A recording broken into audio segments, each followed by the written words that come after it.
یہ جنوری 1924 کی بات ہے جب ماسکو کے ریڈ کراس میں لاکھوں لوگ اکٹھا ہو گئے تاکہ اپنے عظیم لیڈر ولادیمیر لینن کے آخری رسومات میں حصہ ڈالے، جس نے ان کے لیے عظیم ریولوشن برپا کر دیا تھا جو اب کے بعد Soviet socialist republic of Russia کے نام سے جانا جائے گا۔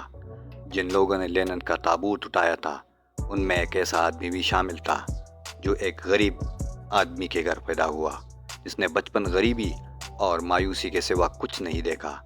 بڑا ہو کر یہ لڑکا کمیونسٹ بن گیا اور لینن کے قریب جانے کی کوشش کرنے لگا، تاہم اس وقت کمیونسٹ پارٹی میں کوئی قابل ذکر آدمی نہیں تھا اور بظاہر خاموش مگر ایمبیشس آدمی تھا جو آگے چل کر ایک عظیم رشین کمیونسٹ ڈکٹیٹر بننے والا تھا، اور جس کے ہاتھوں کے لکیروں میں تاریخ کے سب سے بڑے ڈکٹیٹر ایڈولف ہٹلر کو شکست دینا لکھا تھا، جس کا نام انسانی تاریخ کے چند انتہائی اہم لوگوں میں شامل ہونا تھا۔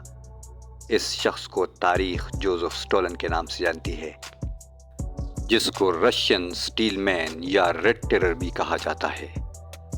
جنوری 1924 کا سال سوویت یونین کے لیے انتہائی اہم تھا جب ریولوشن کا مین آرکیٹیکٹ گریٹ لینن انجہانی ہو گئے۔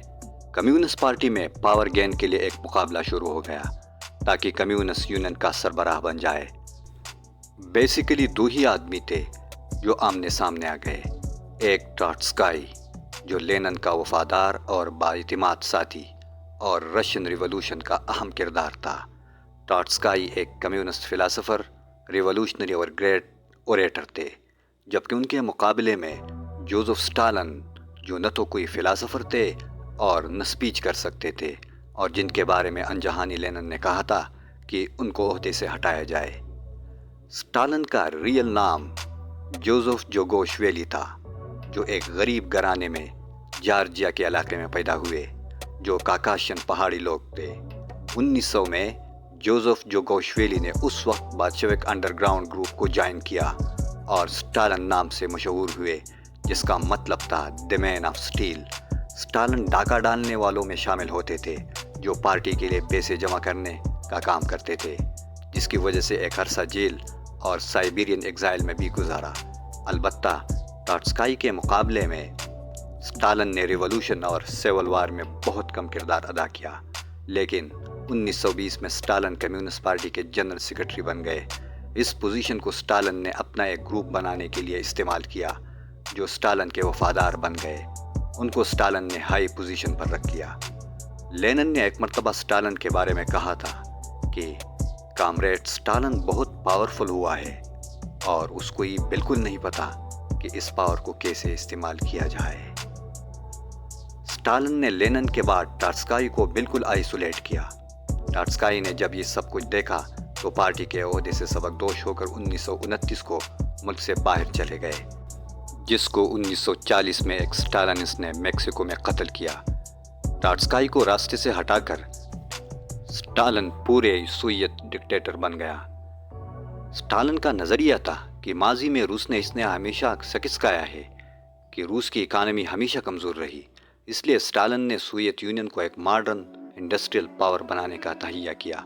اس پرپس کے لیے اس نے فرسٹ 5 ایئر پلاننگ کا آغاز کیا تاکہ پورے ملک میں جدید ٹرانسپورٹ سسٹم، ہیوی انڈسٹری اور ایگریکلچرل آؤٹ پٹ بڑھانے کا کام کیا جا سکے۔ اس کے لیے اس نے پیور کمیونسٹ پرنسپل فالو کرنا شروع کیے۔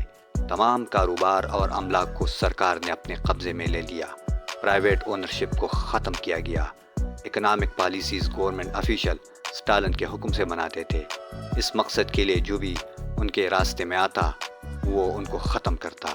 حکومت کے خلاف شک ہونے پر بھی اپنے ہی سٹیزن کو قتل کیا جاتا تھا۔ بے شمار لوگوں کو فورس لیبر پر بھیجا گیا تاکہ نیشنل اکانومی میں کنٹریبیوٹ کر سکے۔ پارٹی کے اندر جو بھی مخالف نظر آیا اسٹالن نے بروٹلی اس کو قتل کیا، یہاں تک کہ مخالفین کو ٹیسٹیکل سے لٹکایا جاتا تھا۔ جو بھی کام میں زیادہ کارکردگی دکھاتا اس کو بونس دیا جاتا اور جو نقصان کرتا اس کو سزا دی جاتی۔ اس سخت کنڈیشن میں چند ہی سالوں میں تمام سوویت میں بلڈنگز، سڑکیں، ریلوے، ہائیڈرو الیکٹرک پاورز، کول، آئل اور سٹیل پروڈکشن ہونے لگا اور ملک غریبی سے نکل کر ایک پاور بننے کی راہ پر چل نکلا۔ ایگریکلچر میں اسٹالن نے تمام پیزنٹ اور مزدوروں سے پرائیویٹ آن اسٹیٹس اور زمینیں واپس لے لیے اور اپنی مشترکہ طور پر پروڈکشن اور کام کرنے کا حکم دے دیا کہ کلیکٹیوز میں رہنے پر ان کو مجبور کر دیا گیا۔ فارمز پر پیزنٹ صرف کام کرتے تھے جن کے لیے ان کو گورنمنٹ صرف کھانا فراہم کرتا تھا، جبکہ سیڈز، ٹریکٹرز اور ٹریننگ دینا حکومت کا کام تھا۔ اس طریقے سے سرکار کو پرافٹ ہونے لگا اور ایکسپورٹ بھی کرنے لگا۔ کلیکٹیوائزیشن کے خلاف مزدوروں نے احتجاجاً فارمز، کراپس اور اپنے کام کے ٹولز جلانے شروع کیے اور کام کرنے سے انکاری ہو گئے۔ اس کے خلاف گورنمنٹ نے بروٹل ایکشن لیا اور بغیر کسی فرق کے سب کو مارنے کا حکم دیا، اور اسی طریقے سے پورے سوویت میں مزدوروں کی گورنمنٹ نے اپنے ہی مزدوروں کو مار ڈالنا شروع کیا۔ ایک فوجی افیسر اپنی یادداشت میں اس ظلم کے بارے میں لکھتا ہے، میں ایک اولڈ بالشوک ہوں، میں انڈر گراؤنڈ میں زار کے خلاف کام کر چکا ہوں اور ریولوشن کے لیے سول وار بھی لڑ چکا ہوں۔ کیا مجھے ابھی سب کچھ کرنا چاہیے جس کا مجھے حکم دیا گیا ہے کہ تمام گاؤں کو مشین گنوں سے گھیر کر اپنے آدمیوں کو حکم دو کہ بغیر کسی گناہ بے گناہ کے سب کو قتل کر دو؟ نہیں، بالکل یہ ریولوشن اس کے لیے نہیں تھا۔ لیکن جو بھی اسٹالن کا حکم نہیں مانتا تھا اس کو بغیر پوچھ گچھ کے قتل کیا جاتا تھا۔ اسٹالن کو جب لگا کہ پارٹی کے لیڈرز اور لکھاری، سائنسدان، کسان سب اس کے خلاف ہے تو 1934 میں اس نے گریٹ پرچ کے نام سے ایک نیا منصوبہ لانچ کیا، جس میں اس نے senior party leaders, writers, economist, scientist اور کسانوں کو قتل کیا تاکہ کوئی مخالف نہ بچ جائے۔ چند ہی سالوں میں اپنے ہی 40 ملین سٹیزن کو پرچ کے نام پر بروٹلی قتل کیا گیا۔ گریٹ پرچ نے اسٹالن کو اور مضبوط کیا۔ سینئر پارٹی ممبرز کی جگہ نئے لوگوں کو لایا گیا جو اسٹالن کے لیے ایبسولوٹلی لائلٹی رکھتے تھے، اور اس کے بعد کسی کو اسٹالن کے خلاف کہنے کی جرأت نہ ہوئی، اور Stalin become the great dictator of all Times. Stalin کہتے تھے کہ سنگل ڈیتھ ایک ٹریجڈی ہے جبکہ لاکھوں کی موت محض ایک اسٹیٹسٹک ہے۔ ان کی فارن پالیسی میں کمیونزم کو آل اوور دی ورلڈ پھیلانا اور سوویت کے دوستوں میں اضافہ کرنا تھا۔ اسٹالن نے کمیونسٹ انٹرنیشنل بنا کر کلونیل پیپل کو امپیریلزم کے خلاف کھڑا کرنے کا درس دیا۔ ویسٹرن کیپٹلسٹ ملکوں کو سوویت سے خطرہ لاحق ہوا، اس لیے برٹن نے سوویت سے ریلیشن ختم کیے۔ تاہم جب دوسری جنگ عظیم شروع ہوئی تو سب برٹن، امریکہ اور فرانس چاہتے تھے کہ سوویت کے بغیر ہٹلر کو شکست دینا ایک امر ناممکن ہے۔ اس لیے اسٹالن کو سب نے دوستی کا ہاتھ بڑھا دیا، اور اس پر جلدی کا کام جرمن انویژن آف رشیا نے کیا، جس نے اسٹالن کو دوسری جنگ عظیم میں کودنے پر مجبور کیا۔ جون 22، 1941 کو جرمنی کے 30 لاکھ فوجیوں نے سوویت یونین پر حملہ کیا۔ نومبر تک جرمن تباہ کاریاں کرتے رہے اور لوگ بس ایک ہی سوال کرتے تھے کہ اسٹالن کہاں ہے؟ اسٹالن کب ڈیسیجن لیں گے؟ اور آخر کار اسٹالن جنگ میں باقاعدہ کود پڑے اور ماسکو میں ایک بڑے فوج کو خطاب کیا اور خود ماسکو چھوڑنے سے انکار کر دیا۔ لیکن نومبر 1942 تک جرمن فوج کے ساتھ لڑائی جاری رہی، اور پہلی مرتبہ نومبر 1942 ہی کو اسٹالن گراڈ میں پہلی مرتبہ دنیا میں کسی آرمی نے جرمن فوج کو شکست دیا۔ یہ ہٹلر کا پہلا شکست تھا۔